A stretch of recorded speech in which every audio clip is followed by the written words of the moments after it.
itu dia.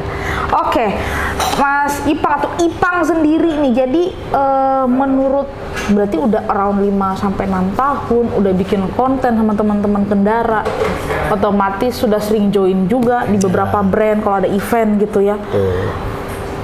Sebenarnya awareness dari masyarakat Indonesia terhadap dunia otomotif yang ibaratnya nggak sekedar oke, gue punya duit gue beli, tapi memang gue aware dengan oke, gue beli mobil baru tapi gue paham mesinnya, gue paham fiturnya, gue paham cara ngerawatnya.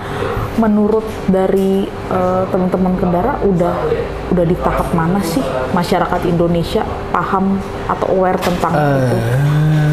Sudah di tahap yang lumayan baik sih, karena bisa dilihat makin kesini makin banyak brand baru, makin banyak mobil model baru gitu. Dan itu surprisingly di jalan udah mulai banyak ya. Let's say kita sebutnya Neta. Kalau Kak Gloria tahu Neta.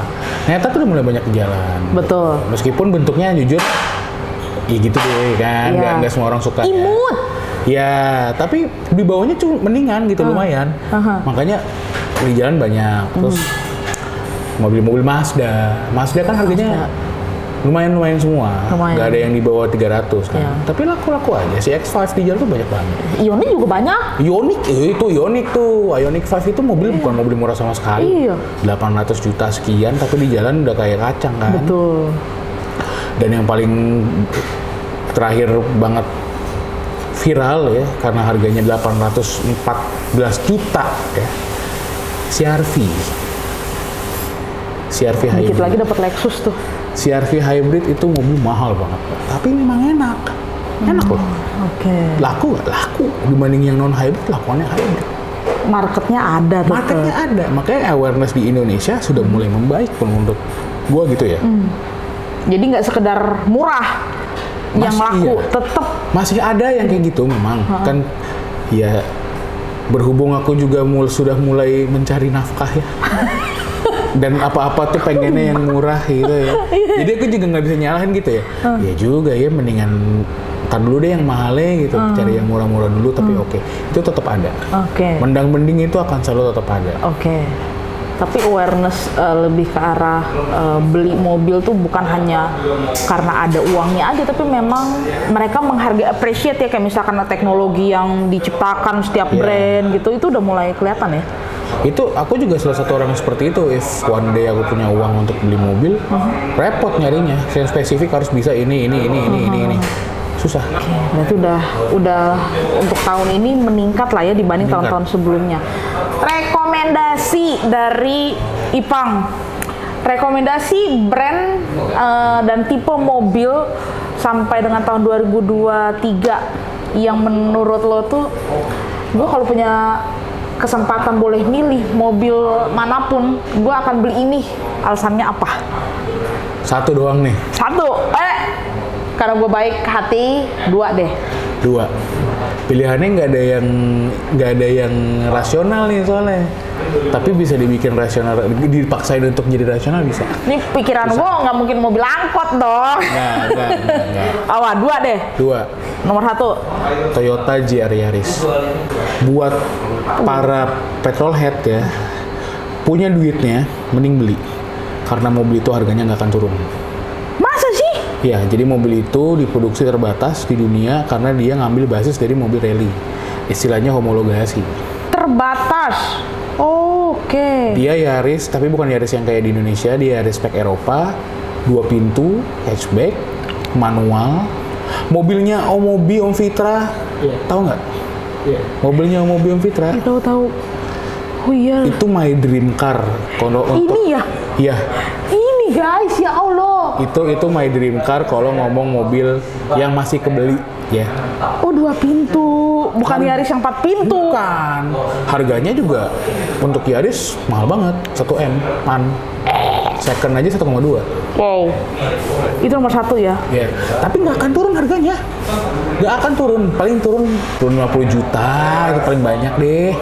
Itu pun kurun waktu berapa tahun kali mungkin bisa naik. Kenapa? Ini persepsi dari Ipang sendiri atau memang semua petrolhead itu menganggap mobil jenis ini nggak bakal turun? Gini, ini berdasarkan kenyataan ya. GR Yaris waktu baru masuk ke Indonesia itu harganya di bawah 1 M. 900 atau 800 berapa. Kalau salah maaf nih, kan belum punya nih. Round segitu ya. Mungkin bisa ditanya ke Om Fitra yang udah beli ya. Oh. Iya, Om berapa barunya Om? Secondnya berapa sekarang? 1,1. Ih, kok lebih mahal second sih? Mobil umurnya udah jalan 2 tahun. Yang bekas harusnya lebih murah bukan sih? Iya, itulah GR Yaris. Di luar pun begitu. Bahkan dulu inden itu sampai bertahun-tahun gitu. Dan dia manual. Mobil yang tidak pernah masuk akal saya ya, yang second jauh lebih mahal, jadi mendingan beli baru. Itu pertama ya, GR Yaris. Yang kedua, Mazda 3. Kenapa? Kenapa Mazda 3? Mazda 3 hatchback. Apa alasannya? Bedanya apa Mazda? Bentuknya kayak konsep car, dalamnya mewah, audionya juara, mobilnya irit, ganteng, dan yang paling bikin keren tuh mobil itu dulu nonton film Layangan Putus nggak? Oh iya dong, It's Nonton My dong. Dream Mas, iya. Yang pakai Mazda 3 tuh Anya Geraldine, Mbak. Terbukti dong mobil itu sangat amat seksis. Banyak. Mobil itu sangat amat sensual banget gitu. Jadi dipastikan punya Mazda 3 hatchback. Lo keren. Gue keren. Lo keren, titik. Gak usah komen. Mobil itu dibilang pelan, sangat amat pelan. Mazda 3 hatchback itu nggak bisa lari. Lemot. Beda sama GR Yaris, tapi bentuknya. Secara fitur lebih menang GR Yaris atau Mazda 3? Mazda 3. Tapi kalau secara performance, GR Yaris jauh lah. Gitu itu tadi ya. Gila. Dua mobil tuh. Enggak, kalau yang ketiga jangan. Yang ketiga aneh nggak nih? Enggak ada. Enggak aneh, tapi mobil rasional lah. Enggak seru dua itu. Yang tiga mau aneh lagi? Apa? Boleh nggak? Oh ya boleh apa? Yang aneh lagi nih, Mazda lagi. Mazda apa Kuro? CX-60. Tahu nggak yang CX-60? Yang baru banget. Itu kita pernah masuk ya kayaknya kesini enggak ya? Belum. CX-60 berarti udah. 60 udah deh. Udah pernah. Itu mobil gede. Depannya panjang, mesinnya 3.300. Nih guys. Kenapa sih? Gede. Kelihatan. Ini jadiin wallpaper loh. Iya dong. Mazda CX-60. CX-60. Mobil ini kontroversial. Karena keras. Apanya yang keras nih? Belakangnya, bantingannya. Kayak gerobak. Dia saking uniknya, saking apa ya ngomongnya? Mobil itu kayak punya soul gitu loh, kayak punya jiwa gitu. Jadi suka lama-lama. Awalnya juga apaan sih mobilnya kok kayak gini, keras banget, mahal lagi kan? Oke.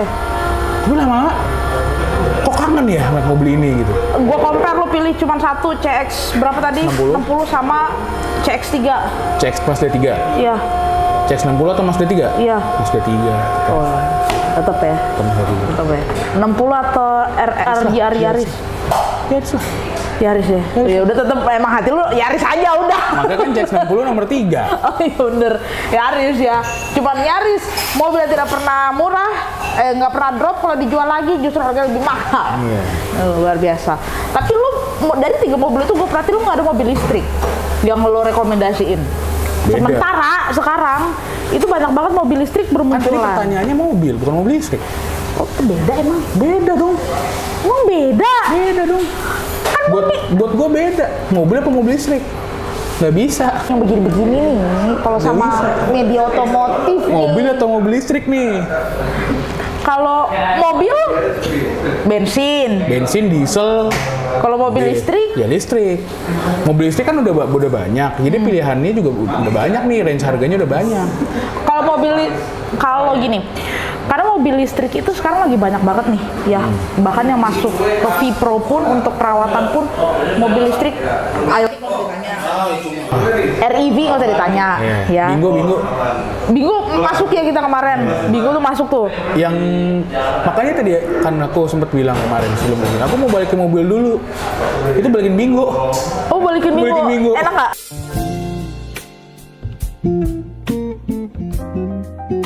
Lo berarti udah nyobain semua tipe mobil listrik? Gak semua lah. Apa yang belum? Tesla belum, Porsche Taycan belum. Si susah. Lah, Itu berarti itu belum. Tapi Belum, kayak misalkan Ioniq, REV, Bingo itu udah. Kalau di Indonesia ini kita bicara masa depan ya, Pang. Untuk mobil listrik, menurut lo kedepannya akan long last nggak sih musim mobil listrik Long ini last atau lah. akan hilang aja nanti? long last lah pasti, long last. Mau nggak mau, pemerintah udah neken banget buat mobil listrik. Pasti akan long last ya. Pasti long last. Jadi menurut lo, tapi tetap diesel atau bahan bensin ini nggak akan bisa hilang ya? Tetap pasti di atasnya listrik gitu menurut lo? Atau Gua enggak. nanti akan balik listrik yang Nanti akan lebih balik. banyak? 2050 mungkin 2050 lah. Akan balik tuh, Facebook listrik akan Indonesia lebih ya, banyak. pastilah karena 2027 aja pabrik-pabrik perakitan mobil listrik udah hampir semua di sini katanya. Oke, itu mobil listrik ya. So the last question sebenarnya motor juga udah banyak yang motor-motor listrik, Iya. mobil juga pasti udah banyak, sepeda udah pasti banyak gitu. Semuanya akan beralih kayaknya ke listrik gitu. Tapi kalau prediksi dari lo sendiri gitu, Pang, sebagai reviewer, sebagai pecinta otomotif, apa yang dalam tahun ini akan terjadi atau inovasi apa yang akan ada gitu terkait listrik ini? Imajinasi lo sebagai reviewer gitu ya, apakah nanti akan seperti kayaknya kalau ada salah satu akun gitu ya mobil sekarang udah bisa kan nyetir sendiri tuh, Ioniq Udah. berapa tuh yang bannya bisa belok sendiri tuh, Udah. depan belakang. Imajinasi kalau tahun ini mah kayaknya gimana banget sih. Gimana banget ya. Udah. Jadi akan semakin ngedrop kah pencinta otomotif untuk mobil dibanding mobil listrik? Enggak juga dong. Tetap ada nih si mobil ini. Tetap ada dan akan selalu ada. Karena tapi sebenarnya itu adalah dua hal yang bisa digabungin, Kak. Oke. Jadi pecinta otomotif pun lama kelamaan akan pakai daily mobil listrik karena makin sayang mobil bensinnya dia kan, makin sayang sama mobil bensinnya, makin jarang dipakai. Yang dikorbanin untuk harian adalah mobil listrik. Karena secara running cost itu sangat amat jauh.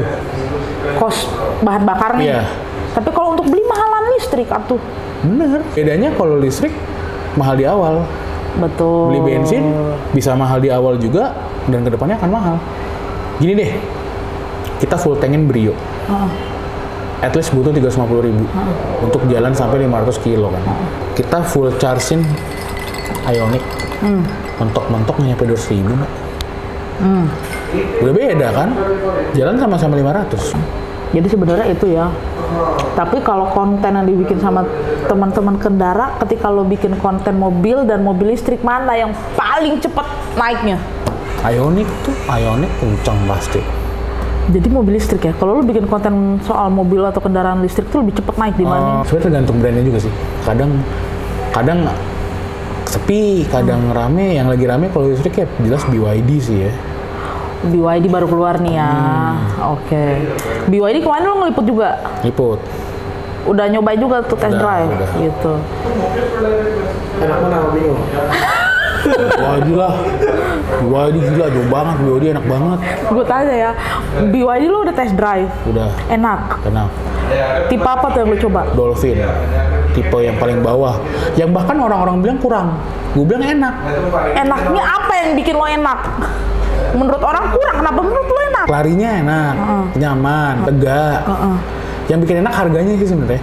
Berapa sih? Dia kan sekitar 350 sampai 400 kan. Which is sama dengan Bingo. Ini berapa ya? Ini 800, Kalau 800. REV? 300. Oh sama tuh. Bingo, REV, sama yang BYD apa? Dolphin. 3 itu. Dolphin. 3 tuh. Lo lebih pilih, Dolphin lah. karena menurut lo lebih enak aja kalau lo bawa Enak gitu. aja. Di atasnya Dolphin ada lagi yang SUV Atto tuh lebih enak lagi. Tapi kan si Bingo berani ngasih untuk 1.000 pembeli pertama tuh garansi Lifetime baterai. warranty, iya. Ya, oke sih, cuman buat gua nggak ngaruh tetap mobilnya nggak enak. Karena lo lebih concernnya adalah gimana feeling lo ketika bawa Gua ya. mau dikasih lifetime 7 turunan juga nggak mau anjir kalau mobilnya nggak enak. Karena concern lo ke pada saat bawa. Gue tuh spend waktu banyak di mobil, di jalan kemana-mana. Mobil itu jadi harus enak. Kalau mobilnya nggak enak dan sebenarnya Bingo itu yang bikin nggak enak cuma satu, fatal tapi posisi duduk. Untuk posisi duduk kan biasa bukan begini. Iya, cuma serba salah. Kalau dimundurin, kakinya pas, tangannya kejauhan begini jadinya. Oh. Kalau kakinya pas, enak tangannya begini, set, tapi kaki nekuk. Oh. Gitu. Sepele, cuman fatal. Ngaruhnya. Bantingan enak, jujur. Interior cakep, eksterior cakep. Baterainya so-so lah, irit-irit boros lah. Fitur ya oke lah, standar. Itu doang yang fatal, makanya gue nggak suka banget ya duduknya. Ini terakhir ya, gue janji terakhir ini enak banget nih ngobrol soal otomotif sama kendara. Brand mobil listrik yang masuk ke Indonesia yang menurut lo di tahun ini akan melejit. BYD. Gue belum selesai ngomong, dia mah udah jawab. Gue belum kelar ngomong. Gak usah dilanjutin pertanyaannya BYD. BYD, kenapa sih? Lu bukan orang pertama ngomong begini nih. Yang Karena kita tahu backstory-nya. apa? Nggak boleh sih. Oh nggak boleh. Rekor, hilang gua, jangan. Tapi lo yakin BYD nomor 1? Dia padahal baru loh. Iya. Baru ini, maksudnya bukan dari yang muncul. At least nomor 2 deh. Kalau misalnya dia nggak bisa nomor 1, tapi gue yakin nomor 1 sih tetap. Jadi selain Toyota, kalau Anda mau beli 2 rekomendasi aja ya dari pembicaraan Nah ini. itu tampol-tampolan tuh Toyota sama BYD tuh, boleh tuh. Jangan dong. Tampol-tampolan tuh brand tuh. Tampol-tampolan di komen ya, di kolom komentar ya lo. Like sama-sama. Tiba-tiba Toyota ngeluarin Agya EV. Bisa jadi. Agya EV kan nggak jadi nih. Belum, masih diundur. Masih. Sama-sama gila soalnya dua-duanya. Buat pecinta Toyota, pecinta BYD, silakan Anda diskusi dengan baik ya di kolom komentar ya. Jadi menurut lo BYD? Oke, itu dia. Buat teman-teman berkendara, buat teman-teman yang udah nonton video ini dari awal sampai akhir, terima kasih. Jangan lupa di like, share, dan subscribe untuk info detailnya juga terkait dunia otomotif dari narasumber yang terpercaya dan dari para public figure di Indonesia yang sudah menggunakan produk V-Pro Auto Care. Oke, closing statement dari Mas Ipang. Menurut lo ketika orang mau beli mobil used car ataupun baru, apa yang perlu diperhatikan selain harga? Kondisi pasti. Kondisi dan juga apakah mobil ini harganya tuh depreciate apa istilahnya jatuh lagi apa enggak gitu loh. Tapi yang lebih penting kondisi sih. Kondisi mesin Kondisi mesin semuanya, kaki-kaki mesin, interior eksterior, lebih ke dicek track record sebelumnya yang pakai gimana. Gitu. Karena akan berpengaruh banget ke kita. Karena nggak enak lah kita istilahnya nyebokin lah gitu loh. Kita beli mobil, senang-senang, ternyata cuma pakai bekas basian orang yang jorok gitu kan nggak enak ya. Oke. Abis lo beli mobil tetap perlu car protection nggak menurut lo, Mas? Tetap perlu lah. Dah, titik. Gak usah komen, gak usah debat ya, itu ya. Itu dia untuk video kali ini. Buat teman-teman, terima kasih yang sudah nonton. Terima kasih. Berkendara Indonesia. Thank you. See you guys.